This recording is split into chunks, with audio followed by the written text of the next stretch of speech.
¿Qué tal amigos? Les saluda Antonio Castellanos desde la ciudad de Guatemala. El día de hoy vamos a hacer nuestro capítulo número 3 de Doctrina Básica. Este va a ser acerca de Dios el Hijo, la persona de Jesucristo, una de las tres personas de la Trinidad, una de las tres personas de la divinidad. Vamos a empezar hablando de su nombre. En el libro de Lucas, en el capítulo 1 y en el verso 26, vemos cómo se le aparece el ángel Gabriel a María.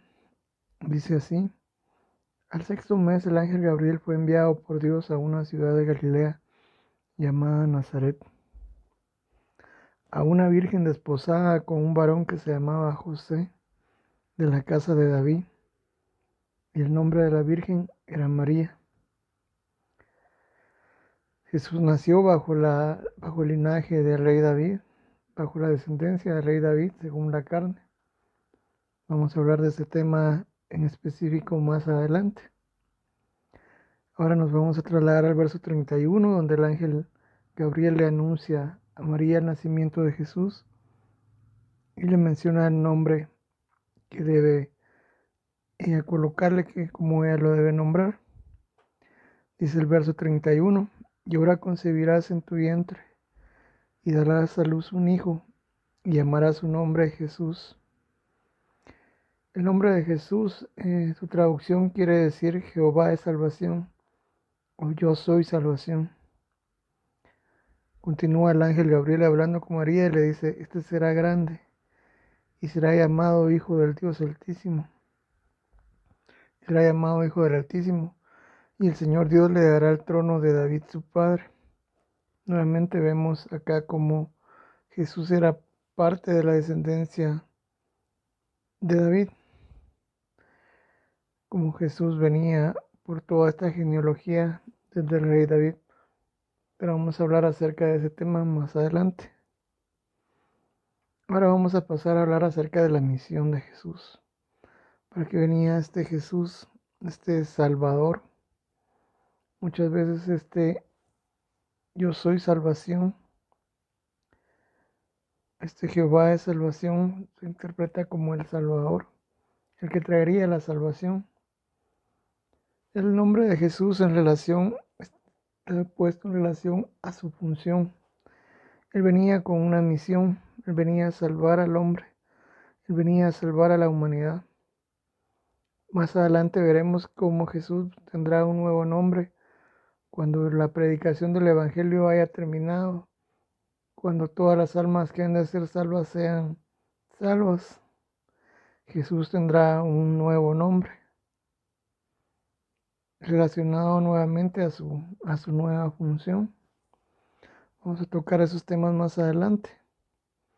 Ahora vamos a hablar de nuevo de su misión. Él viene como el Cristo, el ungido o el Mesías. El Cristo y el Mesías son dos palabras que tienen el mismo significado, que significa el ungido. Vemos en Lucas 2:26 como hay un hombre, un anciano, a quien Dios le prometió que él no moriría antes de que viera a su ungido. Dice así: le había sido revelado por el Espíritu Santo que no vería la muerte antes que viese al ungido del Señor. Cuando Jesús nace, este hombre está en el templo cuando Jesús es presentado y lo carga, siendo Jesús un bebé, y habla de él y acerca de lo que él venía a hacer a la tierra, acerca de esta submisión de salvación. Más adelante, cuando Jesús ya era grande, cuando él ya era adulto, si vemos en el contexto de Lucas capítulo 4, Jesús llega al templo y le dan los rollos, por decirlo, en este tiempo sería como que le hubieran dado la Biblia, le dan las escrituras que tenían a su disposición. En esos días, Jesús abre la escritura y lee este verso que está relacionado con el profeta Isaías. Es Lucas 4, 18 y 19, dice: el Espíritu del Señor está sobre mí, por cuanto me ha ungido para dar buenas nuevas a los pobres. Me ha enviado a sanar a los quebrantados de corazón, a pregonar libertad a los cautivos y vista a los ciegos, a poner en libertad a los oprimidos, a predicar el año agradable del Señor. Entonces estos versos nos dan una clara visión de cuál es su misión, como el ungido. El ungido quiere decir que el Señor lo marcó con antes cuando se ungía a una persona para una misión específica, se le derramaba aceite en la cabeza, se le ungía con aceite. Esa es una figura del Espíritu Santo. El Señor Jesús fue ungido con el Espíritu de Dios, como dice en Lucas, el Espíritu del Señor está sobre mí. Entonces Dios lo envió con una misión específica para la humanidad. Dice, por cuanto me ha ungido para dar buenas nuevas a los pobres, esto es, para predicar el Evangelio, para traer las buenas noticias acerca de la salvación, acerca de la redención de pecados que Dios tenía dispuesta para el hombre, acerca del perdón de nuestras faltas y la reconciliación con Dios, acerca de convertirnos a través de la fe en su nombre en hijos de Dios. También dice la siguiente parte, me ha enviado a sanar a los quebrantados de corazón. Jesús no solo nos salva, también nos sana interiormente, también sana nuestro corazón de dolores, de tristezas, de angustias, de temores. También Él busca no solo que seamos salvos, sino que también que seamos sanos interiormente. A pregonar libertad a los cautivos y vista a los ciegos. A poner en libertad a los oprimidos. Esto nos habla también de la sanidad física. Jesús no solamente proveyó salvación, también proveyó sanidad física y sanidad del alma, sanidad interior. Más adelante veremos cómo el ser humano está hecho de 3 partes, de espíritu, alma y cuerpo. Y Jesús en la cruz proveyó la salvación del ser humano, también la sanidad de su alma y también la sanidad de su cuerpo. Y cuando habla de pregonar libertad a los cautivos, vista a los ciegos y poner libertad a los oprimidos, esto nos habla de quitar toda influencia del diablo y de los demonios de la vida del hombre. Los demonios oprimen al hombre, los demonios fastidian al ser humano. Por causa del pecado, ellos reciben derechos para oprimir, esto es para hostigar, para perseguir, para atormentar al ser humano acá en la tierra. Entonces cuando Jesús vino también trajo liberación para el hombre de la opresión del diablo, de las obras demoníacas, libertad del pecado, libertad del diablo, libertad del mundo, libertad del yo. Vamos a ver estos temas más adelante. Dice predicar el año agradable del Señor. Este es el tiempo agradable de Dios, el tiempo en que Dios se compadece del ser humano y le brinda salvación, sanidad y liberación. Este es el tiempo, esta es la era de la iglesia, por decirlo de esta manera, en donde Dios pone a nuestra disposición todos esos recursos para que nos acerquemos a Él, para que confiemos más en Él, para darnos su forma, la forma como la de su Hijo Jesús, antes de que venga el fin de todo, antes de que pase esta era. Por eso es muy importante que aprendamos más acerca de Dios y crezcamos espiritualmente. Ahora vamos a pasar acerca de la naturaleza y el origen de Jesús. Juan 3:16 resalta el hecho de la unigenitidad, la razón por la cual Jesús es el Hijo unigénito de Dios. Dice, porque de tal manera amó Dios al mundo, que ha dado a su Hijo unigénito, para que todo aquel que en Él cree no se pierda, mas tenga vida eterna. Jesús es el Hijo unigénito de Dios. Una forma bastante sencilla de ejemplificar esto es, supongamos que un hombre hace un muñeco de plástico, de madera o de metal, Si el hombre tuviera el poder de darle vida a estos muñecos, eso seríamos nosotros para Dios. Dios hizo al hombre de la tierra, Dios hizo a los ángeles espíritus. Pero ninguno de ellos está hecho de su misma sustancia. Si comparamos un muñeco hecho de madera, de metal o de plástico comparado con un hijo de carne de una persona, entendemos cómo es que Jesús es hijo unigénito de Dios. Él es el único que comparte toda su naturaleza. Él tiene la misma esencia que el Padre. Él es de la misma naturaleza que el Padre. Por decirlo de una forma bastante simple, Él está hecho de lo mismo que el Padre. Nosotros somos sus criaturas, nosotros somos creación. Génesis 1 nos relata cómo el hombre fue creado del polvo de la tierra y Dios le sopló espíritu de vida. Pero el hombre no está hecho de la misma sustancia que Dios.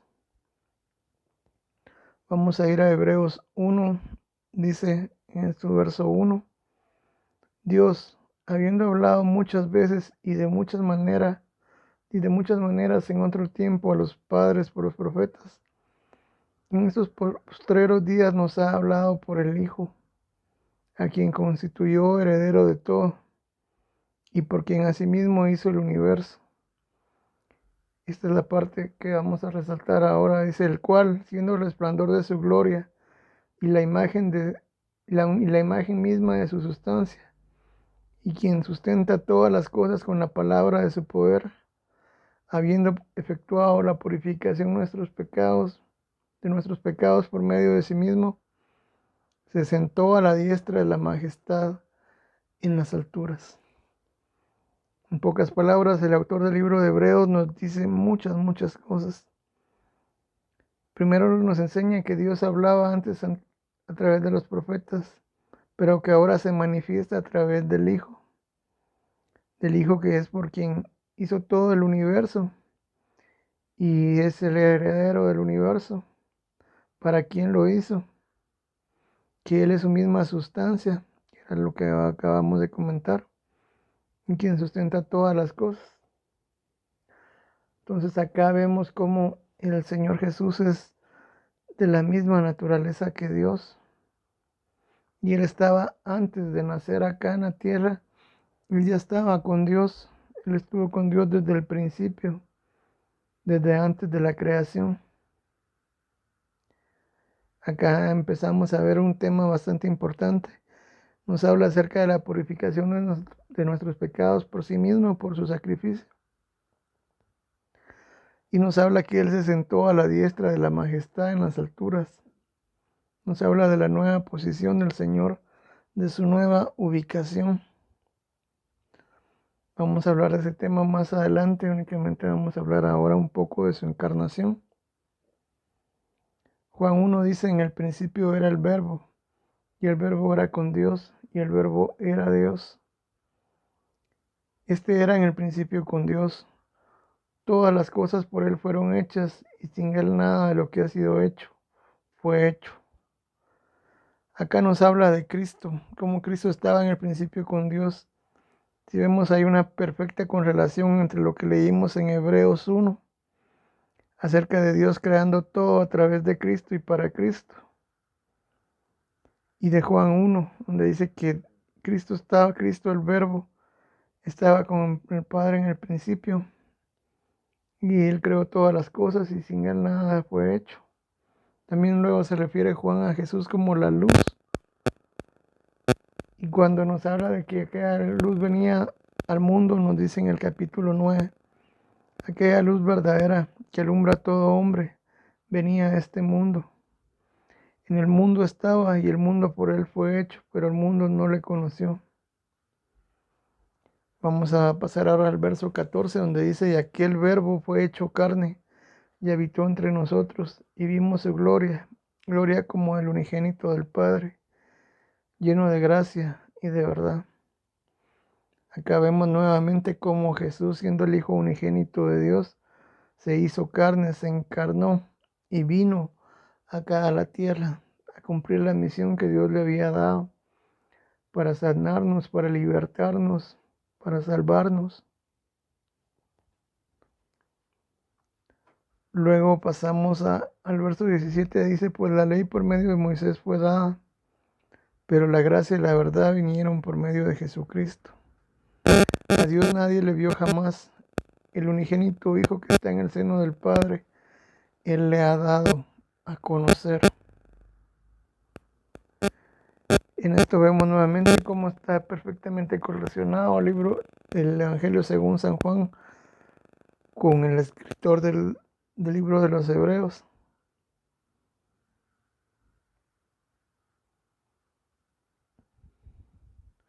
donde dice, habiendo hablado muchas veces y de muchas maneras en otro tiempo a los padres por los profetas, en estos postreros días nos ha hablado por el Hijo, a quien constituyó heredero de todo y por quien asimismo hizo el universo. Vemos cómo ambos escritores, ambos autores relatan el mismo hecho y el mismo orden de las cosas. Jesús estaba con Dios, Dios creó todas las cosas con Él y para Él, y Jesucristo vino a revelarnos al Padre. Esto quiere decir que vino a enseñarnos cuál era la voluntad del Padre, cuál era el pensamiento del Padre, cuál era el deseo del Padre. Vamos a pasar ahora a la siguiente etapa, que es su muerte y resurrección. Este tema solo lo vamos a tocar brevemente, dado que se va a tocar un tema específico acerca de la cruz y la crucifixión. Dice su muerte y resurrección, Lucas 9:22, y diciendo, y el Señor acá está hablando a los discípulos, les dice, es necesario que el Hijo del Hombre padezca muchas cosas y sea desechado por los ancianos, por los principales sacerdotes y por los escribas, y que sea muerto y resucite al tercer día. Marcos 16:6. Mas él les dijo, no os asustéis, buscad a Jesús Nazareno, el que fue crucificado. Ha resucitado, no está aquí, mirad el lugar en donde le pusieron. En el primer verso el Señor les anuncia a los discípulos su muerte y su resurrección. En el segundo verso, cuando los discípulos van al sepulcro 3 días después de la muerte de Jesús, encuentran un ángel. El ángel les indica y les da testimonio de que Jesús resucitó, que ya no estaba en el lugar donde lo dejaron, sino que había vuelto a la vida. Por el poder de Dios había resucitado y ya no estaba más en aquel lugar, y ya no estaba bajo el dominio de la muerte. Este es un tema bastante amplio que tocaremos específicamente en otro capítulo de Doctrina Básica. Por el momento esta va a ser la primera parte del tema acerca de Dios el Hijo, dado que es un tema bastante amplio, se realizará en 2 videos, así que los invitamos a que escuchen el próximo video con la segunda parte.